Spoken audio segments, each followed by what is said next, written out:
I am Serena, a 27-year-old woman. I just got married recently. Back home, my father and brother treated me terribly. But it wasn't just me. My mother also suffered at their hands. We women were treated like slaves. If my father or brother commanded something, we had to act immediately. We'd be scolded for being slow if we didn't move fast enough. It was like this since I was little. Why are you so slow? Just get it done already. Yes, Dad. You can't even do this much and you're in elementary school? What a disgrace. That's why women are useless. Don't say that, Dad. Shut up and be quiet. I don't want to be called Dad by you. I've been doing chores since preschool, but it got worse once I started elementary school. While my father and brother relaxed, my mother and I were constantly busy. Whenever they wanted a drink, we had to bring it right away. Even in the depth of winter, if they wanted ice cream, we had to go out to the convenience store in the cold. So my mother and I were always exhausted. My mother felt sorry for me and cried all the time. I'm sorry. It's because I'm weak that they treat you like this, Serena. No, Mom. Serena, you have to leave this house someday. Stand on your own 2 feet and run away from your dad and brother. But what about you, Mom? I'll be fine, as long as you're happy, Serena. When I reached 10th grade, I thought about going to college, but my father said women didn't need education. He had a very old-fashioned mindset, thinking a high school diploma was enough for a woman. But I was in college prep school, and all my friends were planning on going to college. I loved studying, and I was determined to go to college. Despite this, my father wouldn't allow it.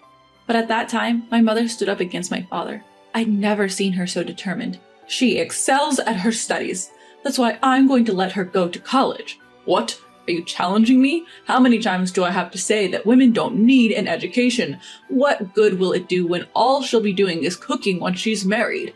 An education will never go to waste. It'll come in handy even after she's married and has kids. Then do what you want, but I'm not paying for the tuition. Fine, then I'll take care of it. My mother had some savings and she used it to support my college education. I got accepted into my first choice university, a private one. I felt guilty about the expense, but thanks to that, I met my husband. I had always been afraid of men, but he changed that for me. He was so kind when we met at our college club. He was always cheerful and could make anyone laugh. Having grown up impressed by my father and brother, for the first time, I felt something positive towards a man. I started to think that I wouldn't mind dating someone like him, but I couldn't bring myself to confess and I kept my feelings hidden. In the end, we didn't date during our college years. After graduation, I ran into him at a reunion. He had changed a lot and had become a sophisticated city man. My family home was in New York, but in a rural area, and I had lived in an apartment during my university years. After graduation, I had been working in Manhattan, where I was known as Plain Jane at my company. I wasn't sure if a plain Jane like me was suitable to be with him, but he asked me to come over, so I did. We reminisced about our old club days and ended up dating. After a year and a half, he formally proposed, and that's how we got married. After creating my own family, I was worried about my mother back at my old home. I felt sick thinking she was still being abused by my father and brother. Hello, Mom. How are you doing these days? I'm fine. More importantly, are you doing okay, Serena? I'm fine, really. Danny helps out with the chores. He's probably even a better cook than me. Oh, is that so? I guess he got that from his father, who's a chef, right? Maybe. Don't worry about me, okay? And you need to take care of yourself, Mom. Yes, I got it. Mom said this in her usual kind voice, but somehow I had a bad feeling. I had the hunch she was in trouble, due to my father and brother's horrible treatment. They despised us for being women, but my mother in particular was targeted. It was because of the scar on her face. She had an accident before I was born, which left a prominent scar. My father would call it hideous and disgusting, so my mom always covered the right side of her face with her hair where the scar was. It was heartbreaking that my mother, who got injured defending my father, was being called ugly. It was clear my father didn't appreciate her at all. Even my brother was cruel, saying things like, "Don't come to the open house, you're disgusting." I thought those were things one should never say, even if they are family.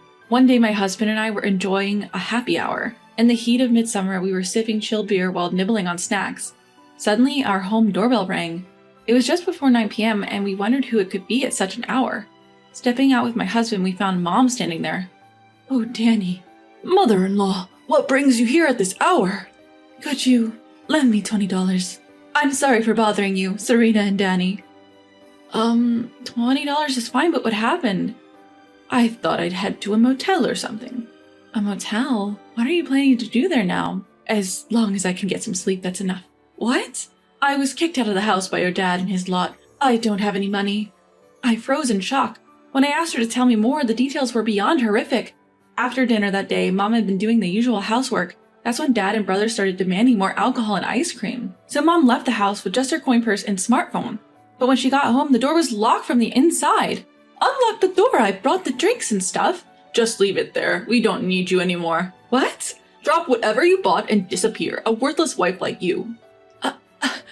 And that left my mom completely lost. She had used up almost all of her coins and couldn't even afford a taxi. So she had to walk all the way to our house. That's what happened? That's awful.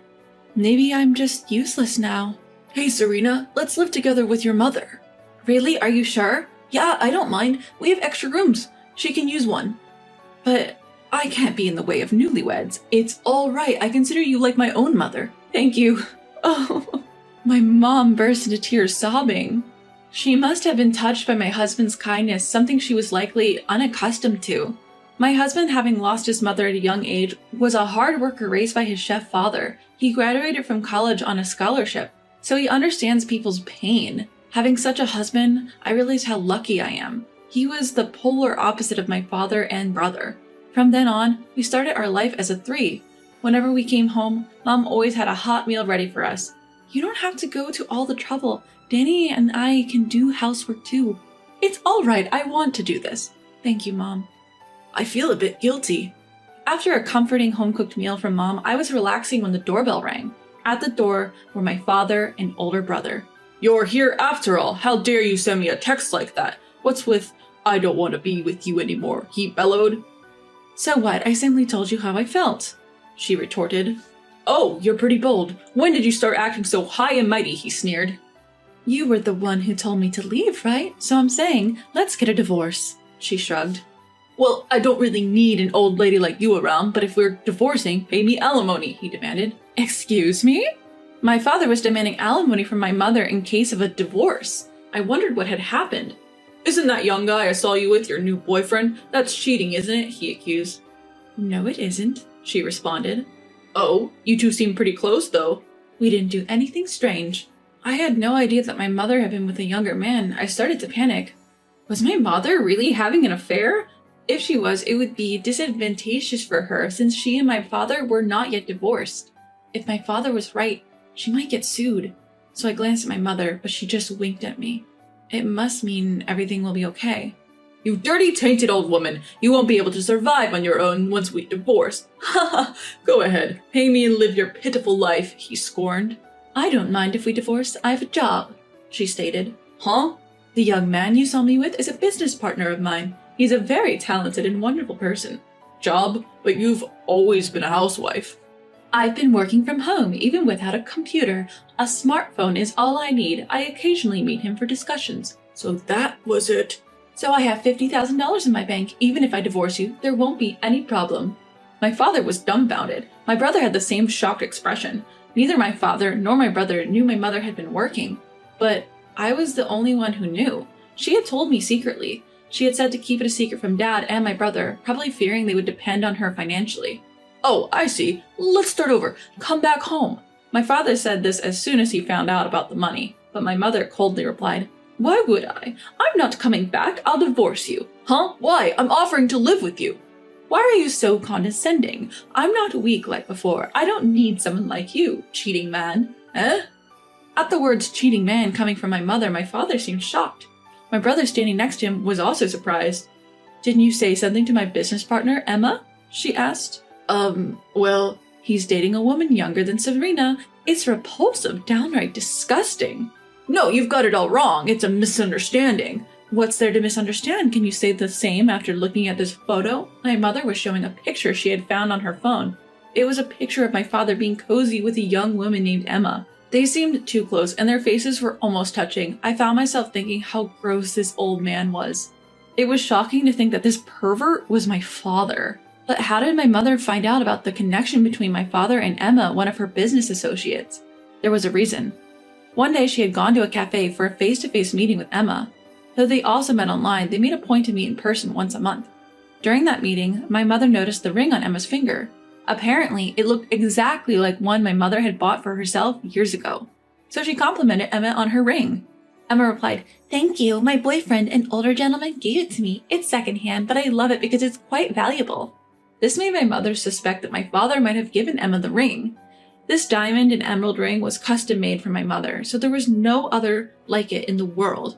Given that it was an original design, my mother suspected that my father had given it to his mistress, Emma. When she returned home and opened her jewelry box, she discovered the ring was indeed missing. That was when my mother was convinced. "So I'll be asking for compensation for the affair, and we're getting a divorce." What? Who's going to do all the housework then? "Really? You and your son can handle it, can't you?" Both my father and brother were hopeless at domestic chores. Being unable to do anything, they had dumped everything on us women. So they would be in trouble if my mother left. I couldn't help wondering why they had chased my mother out in the first place. That's when I decided to intervene. "If you're going to be in trouble without Mom, why did you chase her away in the first place?" That was just to spite the mistress. "What? I just wanted the other woman to suffer. I'm not the bad guy here." You're still saying that? You're the one who cheated. You're the worst. So disgusting. I had never been able to stand up to my father or brother before, but things are different now. I had a strong ally in my husband, and my mother had become stronger. I had to become stronger too to protect myself, my husband, and my mother. Feeling this way naturally, I was able to stand up to my father. My brother was crying and whining, saying he didn't know what to do next. Apparently, he can't even make an omelet. The only dishes he could make were bacon and eggs and salad. I wondered if those even counted as cooking. If they were so incapable of cooking, they could just live on instant ramen for the rest of their lives. My mother wasn't a housekeeper or a slave. Why should she have to come home cheerfully after being cheated on? My father and brother were out of their minds, I could tell. They couldn't hold a proper conversation. "Well then, since it's decided we need to get prepared, I have to find a good lawyer." Hold on. I don't care anymore. I'm definitely getting a divorce, be it mediation or a trial, it doesn't matter. I've suffered emotional distress from you, and I might be able to get a lot of compensation money. No way. I don't want that. My brother was smirking at this point. Even if a divorce occurs, the parent-child relationship won't end. So he said he would still be able to inherit when our mother passed away. But it didn't turn out that way. "Gaston, I'm not leaving you any inheritance. After all, you've been so insulting towards me. I won't let someone like that inherit anything. Did you know? If I specify in my will, I can prevent the distribution of my assets to you." Once again, my brother's eyes widened in surprise. It seemed he never thought his constant insults could backfire this badly. He probably didn't realize that this was the outcome of heaping profound insults on the person from whom he was to inherit. He cried out loud, almost too loudly. We lived in an apartment and his cries echoed down the hallways. I thought it might disturb the neighbors. A man from next door, who looked kind of scary, whom we tried not to interact with, came out due to the noise. He yelled at my father and brother, and they scampered off like they were running for their lives. Then, my mother divorced my father. It was a tough battle, but she managed to secure a hefty compensation. She cut off all ties with Emma, my father's mistress. After that, my father seemed totally downcast. My brother, too, upon realizing he won't inherit anything, spent every day in gloom. My father's work suffered, and he was gradually pushed into less significant roles. Finally, he voluntarily quit. My brother, who was a freelancer, couldn't make ends meet with his income alone. He reached out to me for help, but I ignored him. Of course, I blocked his calls and messages. After that, my mother moved to a different apartment. She said she felt guilty staying with us. My husband felt lonely, but I thought some distance might be a good thing. Even now, we three occasionally have dinner together, and it's truly enjoyable. But soon, we will become 4. That's because I am pregnant. I have no intention of letting my child meet their grandfather. I can't bear the thought of letting such a disgusting man hold my child. From now on, for my husband, my mother, and my child, I plan to become a stronger woman.